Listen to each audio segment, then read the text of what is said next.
आपल्या अनोख्या शब्दकलेने मराठी काव्याला श्रीमंत करणारे ज्येष्ठ कवी प्राचार्य माणिक गोडघाटे उर्फ कवी ग्रेस यांचे कर्करोगाने पुण्यात निधन झाले. ग्रेस यांना गेल्या 3 वर्षांपासून घशाचा कर्करोग झाला होता.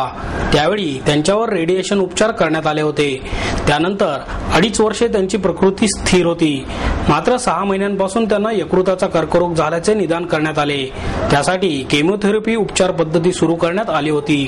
गेल्या महिन्यापासून या आजाराने डोके वर काढले आणि 15 दिवसांपूर्वी कावीळ झाल्याने त्यांची प्रकृती खालावली. सोमवारी सकाळी 10च्या सुमारास ग्रेस यांची प्राणज्योत मालवली. त्यांच्या निधनाची अधिकृत घोषणा त्यांच्यावर उपचार करणारे डॉक्टर धनंजय केळकर यांनी केली. ग्रेस यांच्या निधनाचे वृत्त समजतात ज्येष्ठ संगीतकार पंडित हृदयनाथ मंगेशकर, श्रीधर फडके, ज्येष्ठ साहित्यिक डॉक्टर अनिल अवचट, महाराष्ट्र साहित्य परिषदेच्या कार्याध्यक्षा डॉक्टर माधवी वैद्य, कोषाध्यक्ष सुनील महाजन, चंद्रकांत काळे, शिरीष रायरीगर, धनंजय गोखले यांनी त्यांच्या पार्थिवाचे अंत्यदर्शन घेतले. राज्य सरकारचे प्रतिनिधी या नात्याने जिल्हाधिकारी विकास देशमुख आणि महापौर वैशाली बनकर यांनी ग्रेस यांच्या पार्थिवावर पुष्पहार अर्पण केला. ग्रेस यांचे पार्थिव विमानाने नागपूर या त्यांच्या जन्मगावी नेण्यात आले असून मंगळवारी त्यांच्या पार्थिवावर अंत्यसंस्कार करण्यात आले. ऑक्सिजन वगैरे जास्तीत जास्त ते त्या कार्यक्रमात त्यांनी 17-18 दिवस फक्त त्या रोगाने त्यांना इतकं रॅपिडली खेचलं. म्हणजे चालत आले होते प्लेनपर्यंत, बसले होते प्लेनमध्ये. नागपूरला फार चांगलं बोलले, यवतमाळला फार चांगलं बोलले. तिथून ते आले आणि 15 वर्षाच्या आत त्यांना या रोगाने इतकं जरी ते 20 दिवस जगले तरी ते 4 दिवस शेवटचे खरे.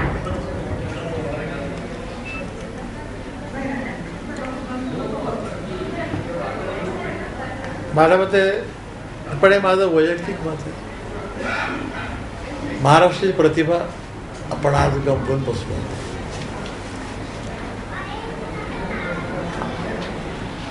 कारण मी आरती प्रभूंबरोबर पण काम केलेलं आहे, सुरेश भटाबरोबर काम केलेलं आहे, महानोराबरोबर काम केलेलं आहे, शांताबाई शेळकेर बरोबर काम केलेलं आहे आणि कवी ग्रेस यांच्याबरोबर काम केलेलं आहे. ग्रेस यांच्या कवितेला चाललं होताना मी त्याच्यामध्ये फार समरस व्हायचा किंवा त्या कवितेशी एकाकार व्हायचा. माझ्या जीवनाचा तो भाग मला वाटायला लागायचा.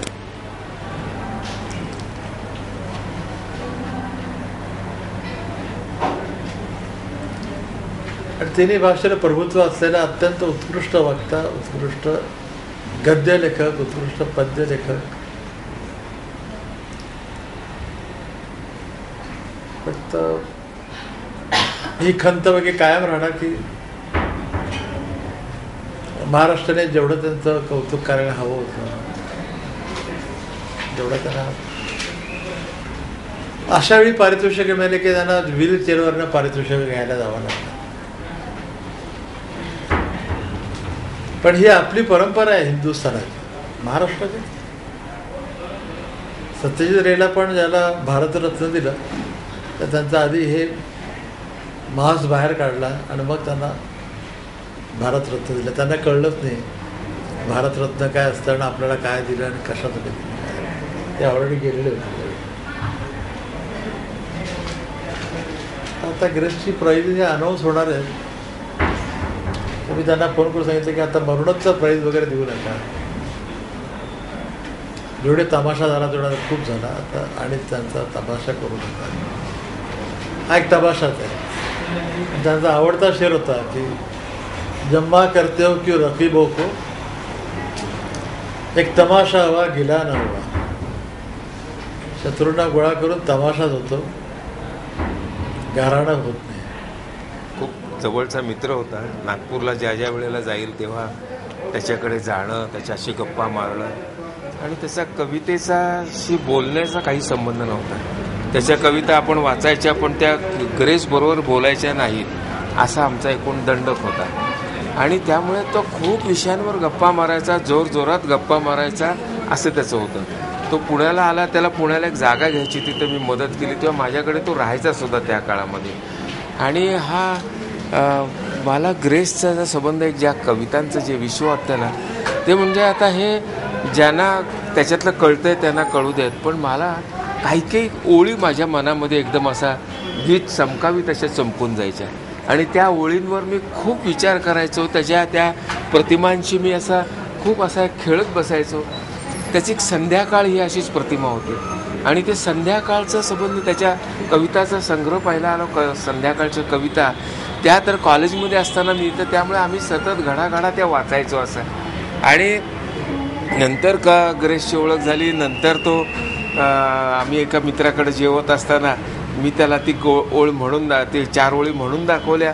तो म्हणला, अनिल तू माझ्या कविता बोलतोयस, हे काय बघतोय मी, असं तसं एकूण त्याचा सगळा सूर होता. त्यामुळे तो असा ह्या मला मराठी साहित्य कमी पडलं आपलं याचा सन्मान करण्यामध्ये. त्याला शेवटी साहित्य संमेलन साहित्य अकादमीचा मिळाला, तो सुद्धा कसा तर त्या त्याच्या लेखनाला, ललित गद्य लेखनाला मिळाला.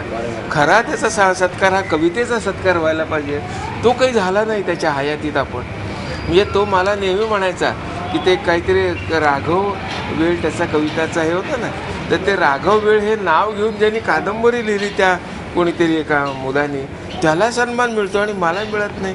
त्यांनी एकदा जाहीरपणे तक्रार पण केली होती. तेव्हा असं सगळे हसले होते, असे कधी काही कवी तक्रार करून काय मिळतं का, हे काही शोभतं का. पण ते ग्रेसला शोभतं, कारण त्याच्या मनात येईल तो करतो आणि त्याला काही त्याच्याविषयी असं काही खंत किंवा असे काही वाटत नाही. आणि म्हणून हा एक अतिशय मोकळ्या मनाचा असा होता. त्याच्या माझ्यामध्ये खूप फरक होते. तो पिणारा होता, ओढणारा होता, पण मी अगदीच कशात नव्हतो.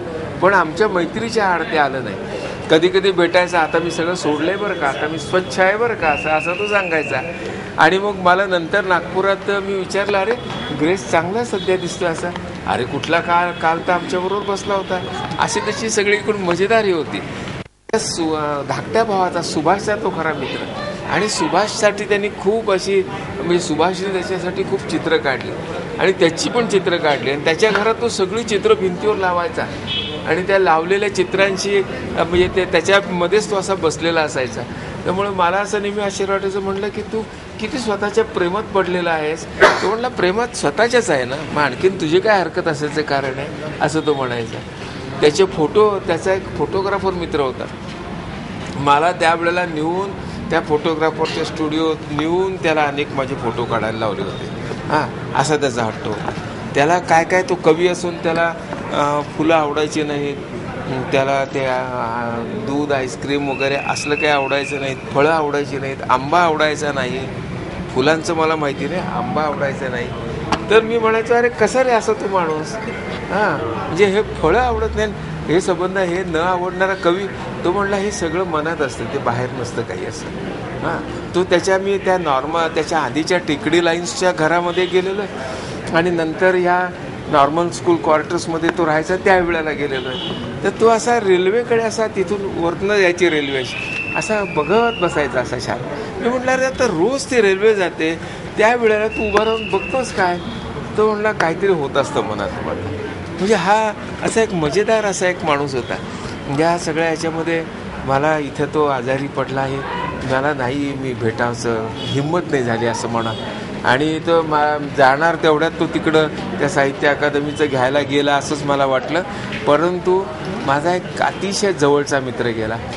त्याचं जे साहित्य होतं ते म्हणजे अक्षरशः म्हणजे ज्याला आपण काय कॅरेट म्हणतात ना, काय कॅरेट असतो तुमचं ते 26-24 काय असेल ते जेवढं असेल तसं ते होतं त्याचं सगळं. आणि त्याचं ते जे होतं ते कळायला अजून काही वर्ष लागतील असं मला वाटतं आपल्याला. इतकं त्याचं ते साहित्य हे गूढ स्वरूपाचं असं होतं, त्याच्यातला अर्थही गूढार्थ होता. तो असं ठरवून काही लिहित नव्हता. ती कविता उत्स्फूर्त आली की तो लिहायचा, उत्स्फूर्तपणे लिहायचा. मी त्याला म्हटलं, अरे ह्याचा अर्थ काय. तो म्हटलं, मला माहीत नाही, त्या आली कविता एवढी खरं आहे. म्हणजे हा एक असा कलावंताचा एक अतिशय अस्सल नमुना होता. आणि तो गेला. मराठी साहित्याचं जे क्षेत्र आहे त्यांनी शर्मेने मान घालावीशी वाटते मला. याला अध्यक्ष करायला पाहिजे होता. याला सर्व सन्मान मराठीतले जे आहेत ते मिळायला पाहिजे होते. मर्ढेकरानंतर माझ्यावर परिणाम करणारा हा एकच कवी आहे असं मला वाटतं नेहमी. आणि तो आता गेला हो, आणि त्याला असं मला चांगल्या रीतीने सन्मानित करून त्याला आपणच धन्य व्हायला पाहिजे होतं असं मला वाटतं. तर म्हणून मला त्याचं जाण्याचं खूप खूप दुःख होतं. माझा आणि त्यांचा संबंध आला तो मी त्यांच्यावरती जो माहितीपट केला, सांध्य पर्व, या माहितीपटाच्या निमित्ताने आला. आणि ग्रेसवरती माहितीपट करायचा हेच मुळी माझ्यापुढे खूप मोठं आव्हान होतं. कारण आधी ग्रेस हो म्हणतील की नाही, कारण त्यावेळी ते फार लोकांच्या समोर येत नव्हते. मी तुम्हाला गोष्ट सांगते, ती 95 ते 98 मधली आहे. पण मला एक असं वाटतं की ग्रेस हा कमालीचा एकीकडे विद्वान असलेला आणि एकीकडे भावनिक असलेला असं एक खूप छान मिश्रण त्यांच्यामध्ये होतं. आणि ते समोरच्याला जोखायचे बरोबर. आणि जर त्यांच्या पसंतीला तो माणूस उतरला ना, तर त्यांनी कधीही त्याच्या बाबतीत दुरावा व्यक्त केलेला नाही आहे. आणि इतकं सुंदर त्यांनी कॉपरेशन दिलं. ग्रेसचं डिप्रेशन काय हे अनुभवलेली अनेक माणसं आहेत, त्यांच्यापैकी मी आहे. जेव्हा त्यांचा माहितीपटासाठी चित्रीकरण घ्यायला मी जात होते, तेव्हा रोज जवळजवळ 5:30 ते 6 पहाटे असा त्यांचा मला फोन यायचा. आणि ते मला म्हणायचे की माधवीताई, तुम्ही कृपा करून माझ्याकडे येऊ नका, कारण तुम्ही एवढा खर्च करून तुम्ही याल आणि मी तुमच्याशी एक वाक्यही बोलू शकणार नाही, इतकं डिप्रेशनमध्ये मी आहे. तेव्हाची खूप थरारक अशी कथा आहे. आणि ते मला म्हणायचे की जस्ट प्रे टू गॉड, प्रे टू गॉड. आणि मी खरोखरच मी कधीही ह्या धार्मिक संकल्पनांवरती विश्वास न टाकणारी बाई, ग्रेसच्या शूटिंगसाठी दगडू हलवायला नारळ फोडून त्यांच्या आरती करून त्यांचा प्रसाद घेऊन गेले. आणि गेल्यानंतर ते असे दारात उभे होते जिथून मी माझ्या फिल्मची सुरुवात केलेली आहे. भेदक नजर होती फार. आणखीन ते म्हणाले की नाही, मी तुम्हाला सांगितलं होतं तसंच झालेलं आहे. माझ्याबरोबर संगीतकार राहुल घोरपडे होते. आणि आम्ही म्हटलं, अहो मला आत तर येऊन द्याल तुम्ही, नागपूरला मी एवढी पुण्याहून आली आहे इतकी खटपट करून. तर ते म्हणले नाही या. ते अत्यंत चांगला गृहस्थाश्रम त्यांनी हे केला बरं का. म्हणजे आल्या गेल्यांचं चांगलं अगत्य करणं हा एक त्यांच्या स्वभावाचा फार लोभस असा भाग होता. तोही आम्ही खूपदा अनुभवला. पण मी आत गेले, त्यांना म्हटलं की तुमचं देवघर समजून घेण्यामध्ये कुठेतरी गोंधळ आहे, घोटाळा आहे. पण असा खूप म्हणजे माझ्याहून ते ज्येष्ठ आहेत, सगळं आहे, पण असा खूप एक स्वयंभू कवी आणि दुःखाचा महाकवी गेला, याचं मला मनोमन वाईट वाटतं. एक दीर्घ असं सांध्य पर्वाचं पालाण आता अस्तंगत झाल्याचं आज सकाळपासून असं मला सारखं जाणवत आहे की आता हे सगळं संपलं. आणि आता हे सगळं संपणं ही मुळी संकल्पनाच मान्य करायला मन तयार होत नाही आहे, आणि ती परिस्थिती आहे. पण साहित्य परिषदेत यायचं त्यांनी कबूल केलेलं.